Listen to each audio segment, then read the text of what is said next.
front room, drinking and watching television. Winter had taken the precaution of locking the bedroom door, but she had known that wouldn't do any good. The creep had the key. It was another half hour before she heard the doorknob rattle. When Tyler the creep discovered that the door was locked, he left. For a moment she entertained the faint hope that he would not return, but of course he did. She heard the key in the lock. The door opened.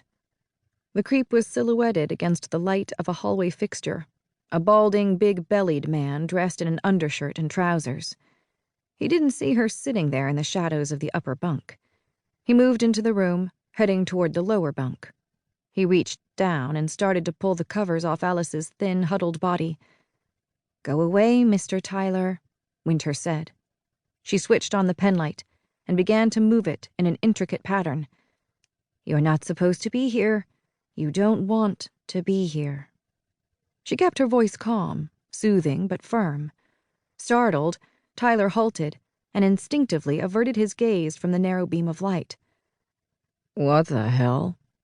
In the next breath, he softened his voice to a drunken croon. "What's the matter, honey? Couldn't sleep? I know it's hard adjusting to a new house and a new family, but you're in a good home now. There's nothing to worry about. I'll take care of you and Alice." "Go away, Mr. Tyler," Winter said again.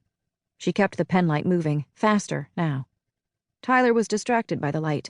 He stared at it, looked away, and then gazed at it again.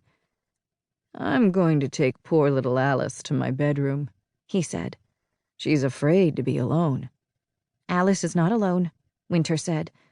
"I'm here with her. Go away. You don't want to be in this room. It's hard to breathe when you come in here. You can't catch your breath. Your heart is pounding harder and harder. You wonder if you're having a heart attack." Tyler did not respond. He was transfixed by the motion of the light. He started to wheeze. "When I say Winnie the Pooh, you will realize that you can't breathe at all when you're in this room," Winter said. "You will leave. That is the only way to ease the terrible pain in your chest.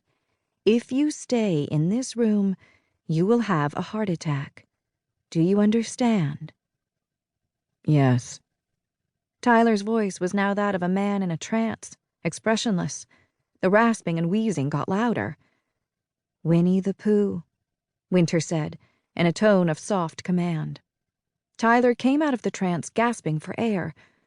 "Can't breathe," he said, his voice hoarse with panic. He swung around and lurched out into the hallway. "My heart can't breathe." He staggered down the hallway and stumbled toward the kitchen. Winter jumped down to the floor. "Winter?" Alice whispered from the shadows of the lower bunk. "It's okay," Winter said, "but you have to get up and get dressed. We're going to leave now." A heavy thud sounded from the kitchen. It was followed by an unnatural silence. "What happened?" Alice asked. "Stay here," Winter said. "I'll go take a look." She went to the door. With a penlight in hand, she moved cautiously down the hall. Alice climbed out of bed, but she didn't wait in the bedroom. She followed Winter. Tyler was sprawled on the kitchen floor. He didn't move. His phone was on the floor close to his hand. Panic arced through Winter. She wondered if she had killed the creep. Alice came up beside her and took her hand, clinging very tightly. She looked at Tyler's motionless body. "Is he dead?" she asked. "I don't know," Winter said. "I'll check." She released Alice's hand and crossed the kitchen floor.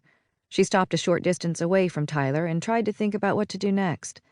In the movies and on television, people checked the throat of an unconscious person to find out if there was a pulse. Gingerly, she reached down and put 2 fingers on Tyler's neck. She thought she detected a faint beat, but she couldn't be certain. He might not be dead yet, but it was possible that he was dying. It was also possible that he was simply unconscious and would recover at any moment. Winter knew that neither outcome would be good for Alice or herself. "Get dressed," Winter said. "Put everything you brought with you back into your suitcase. I don't know how much time we have." Alice regarded her with big, frightened eyes. "Okay." She turned and ran back down the hall. Winter followed. It didn't take long to gather up Alice's few possessions.